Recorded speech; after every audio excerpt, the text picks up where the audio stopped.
మనవడు ఉంటాడు. ఆ అమ్మ ఏం చేస్తదంటే పడుకుంటది. నైట్ టైమ్ అలసిపోయి పడుకుంటది.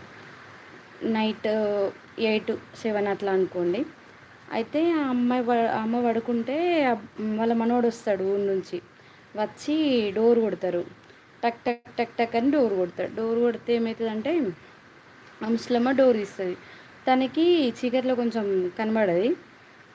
చూస్తది. చూసి ఏంట్రా ఏనుగులాగా ఉండేవాడివి ఎలుక పిల్లలాగా వచ్చావు అని అంటది. అంటే ఏం చెప్పమంటావమ్మా, జనవరిలో జ్వరం వచ్చింది, ఫిబ్రవరిలో ఫికర్ పట్టిన, మార్చ్‌లో మంచం ఎక్కిన, ఏప్రిల్‌లో ఎండుకపోయినా, మేలో మెరుగుపడ్డా, జూన్‌లో జులాబ్ తీసుకుంటే జూలై దాకా తగ్గలే, ఆగస్ట్‌లో అడ్మిట్ అయినా, సెప్టెంబర్‌లో చెరిక్ చేసిర్రు, ఆగస్ట్‌లో అక్కడనే ఉన్నా, సెప్టెంబర్‌లో చెరిక్ చేసిర్రు, నవంబర్‌లో నయమైంది, డిసెంబర్‌లో డిశ్చార్జ్ చేసిర్రు, ఇప్పుడు తిరిగి ఇంటికొచ్చినా అని అంటాడు. సో, అది